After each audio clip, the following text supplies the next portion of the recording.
বন্ধুরা, আবারও একটা নতুন রেসিপি নিয়ে আপনার সামনে হাজির হয়ে গেলাম। আজকে এই রেসিপিটা শুধুমাত্র গরম ভাতের জন্য একটা পারফেক্ট রেসিপি, কিংবা রাতের ডিনারেও গরম ভাতের সাথে পরিবেশন করতে পারেন। তাহলে চলুন বেশি দেরি না করে আজকের ভিডিওটা শুরু করছি। নমস্কার বন্ধুরা, আমি কৃষ্ণভাই কিচেনে আপনার সবাইকে স্বাগত জানাই।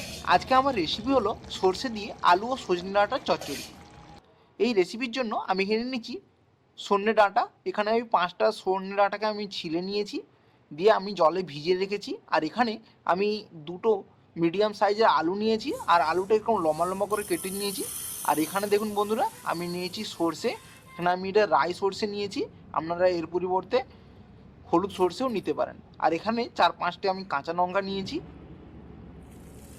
তো এরপর আমি এটাকে সামান্য জল দিয়ে এটা খানিকক্ষণ এই সর্ষেটাকে আমি ভিজিয়ে রাখবো। তারপর আমি একটা মিক্সিং জারের মাধ্যমে আমি ঢেলে নিয়েছি। তো এটাকে আমি পেস্ট করে নেব বন্ধুরা। দেখুন বন্ধুরা, পেস্টটা কত সুন্দর একটা থকথকে হয়েছে। তো বন্ধুরা, এভাবেই থকথকে করতে হবে, তবে মিশ্রণটা ভালো হবে। আর এরপর এটাতে আমি খানিকটা পানীয় জল অ্যাড করব। আর এরপর আমি গ্যাসেতে একটা কড়াই বসিয়ে নিয়েছি, কড়াই দিয়েছি সরিষার তেল। সবার প্রথমে আলুগুলোকে ভেজে নিতে হবে বন্ধুরা। তো এর জন্য সামান্য পরিমাণ লবণ আর সামান্য পরিমাণ হলুদ গুঁড়ো দিয়ে এই আলুটাকে বেশ করে ভালো করে ভেজে নিতে হবে।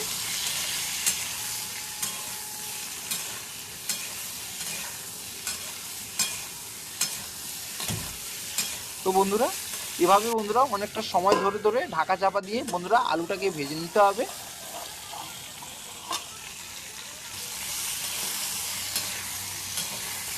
তো আলুটা যতক্ষণ না গোল্ডেন ব্রাউন কালার আসছে ততক্ষণ ধরে ভাজতে হবে।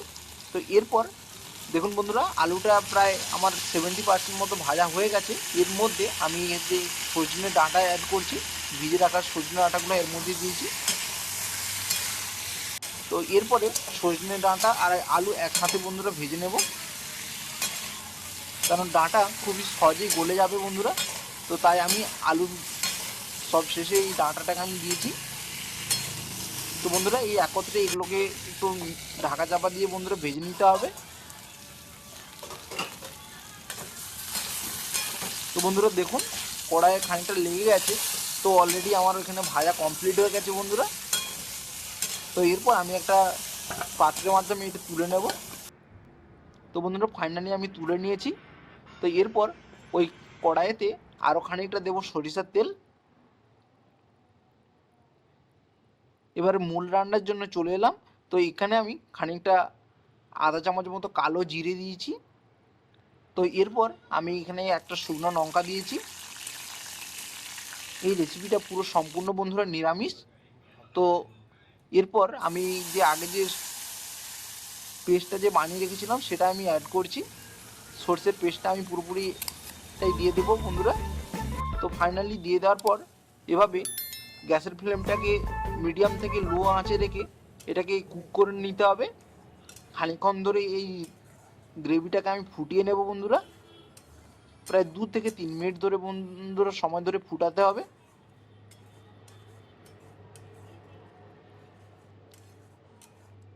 তো এরপর আমি এখানে একটা মিডিয়াম সাইজের টমেটো নিয়েছিলাম, সেটা আমি গ্রেট করে আমি এর মধ্যে দিয়ে দিছি। তো আবারও বন্ধুরা খুন্তি দিয়ে এভাবে নাড়ি চাড়িয়ে বন্ধুরা কুক করে নিতে হবে 2 থেকে 3 মিনিট মতো। তো সবশেষে বন্ধুরা খানিকটা হলুদ গুঁড়ো দিয়েছি, এটা একটা সুন্দর কালার আনবে।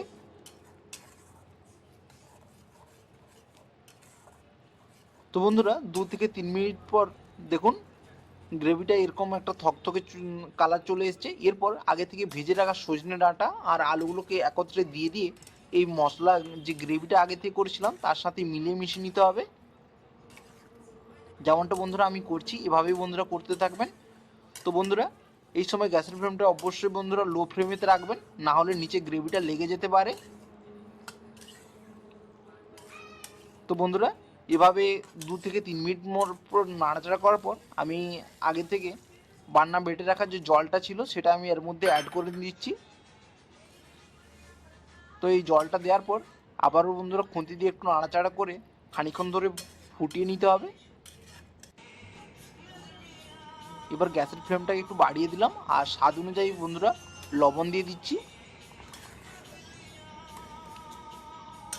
দিয়ে আমি খানিকক্ষণের জন্য বন্ধুরা এটাকে আমি ঢাকা চাপা রেখে দেবো, যাতে আমার এই আলুটা আর সজনে ডাঁটাটা বেশ করে সিদ্ধ হয়ে যায়।